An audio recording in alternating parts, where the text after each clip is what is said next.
Ang isa pang suspect sa car rental scam, hindi pa may padakip dahil walang warrant of arrest sa ngayon. Mula sa Tagaytay City, nakatutok live si Cedric Castillo. Cedric. Yes, Mel, akalain mong showroom ng mga sasakyan itong parking lot ng NBI Cavite dito sa Tagaytay City dahil dito pinagkasya yung napakaraming mga sasakyan na di umunoy ginamit sa isang malakihang car rental scam. Halos walang maparadahan sa buong complex ng NBI Cavite sa Tagaytay City. Pinagkasya kasi ang hindi bababa sa 200 sasakyan. Mula sa mga manual na kotse hanggang sa automatic na SUV, lahat makinis, modelo at damay sa isang di umunoy malakihang racket. April 2016, isang ahente raw ang lumapit kay Mang Jeronimo para magsangla ng Mitsubishi Montero sa halaga lang na 350,000 pesos at may buwanang interes pa. Tumapad naman sila sa usapan nang bigyan naman sa akin interes hanggang buwan ng January. Lahat ng kinita ko, 200. Mukhang kinita. Kinita. Kaya lang yung 200 na Inaasahan daw ng kinukuha NBI din sa na sasakyan. buka dahil nakumbinsi. 2 kotse pa ang naisangla ng ahente sa kanya sa halagang 400,000 pesos. Pero nalaman daw niyang pakagat lang ito sa isang racket nang may kumontak sa kanya at nagpakilalang tunay na may-ari ng sasakyan. Pinipilit nila sa akin kuhanin yung unit na itong BIOS na ito. Sabi ko, may pagkahugayan, pumunta tayo doon sa nagbigay sa akin. Pumunta kami sa bahay noong nagbigay sa akin, wala naman doon sa bahay. Nagpunta si Mang Jeronimo sa NBI Cavite para i-turn over ang mga isinangla sa kanyang sasakyan.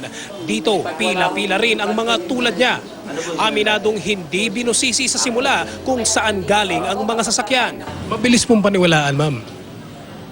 Kasi nung una daw, nakakakuha naman talaga sila ng interest monthly.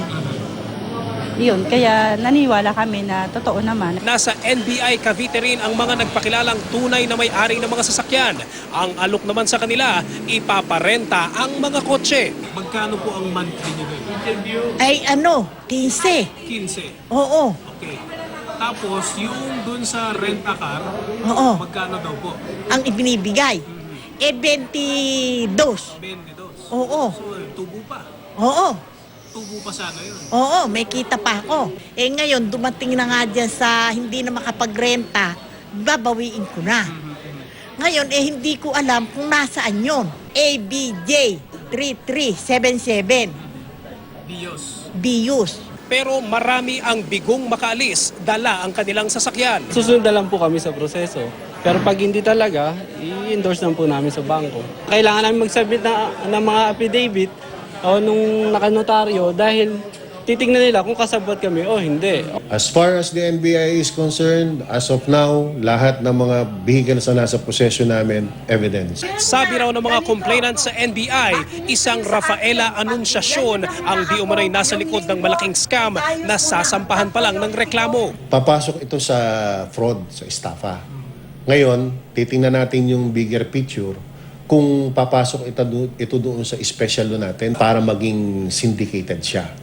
Or, pagka umabot siya ng amount na more than 50 million, maging economic sabotage. Sa cellphone video na ito na ibinigay ng isang complainant, humarap na raw sa kanila si Anunciacion at nangakong ibabalik ang lahat ng nakolekta. Nakarating raw sila sa PNP Highway Patrol Group sa Canlubang, Laguna, pero hindi raw i-detain si Anunciacion. Ayon kay HPG Region 4A Deputy Chief Police Superintendent Joel Hukutan, wala pang standing warrant doon kay Anunciacion kaya hindi nila madakip. Panawagan ng NBI sa iba pang magsasauli ng mga sasakyan.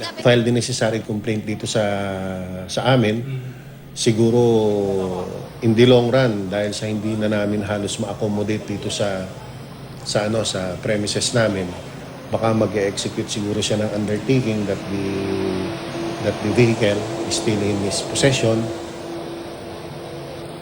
Mel, inaasahan daw ng NBI na may mga hahabol pa, may mga complainants pa darating dito sa kanilang opisina sa Tagaytay City at sa daming araw nitong mga complainants ay inaasahan daw o posible raw na sa susunod pang linggo maifa-file ang complaint sa piskal. Mel? Maraming salamat sa iyo, Cedric Castillo.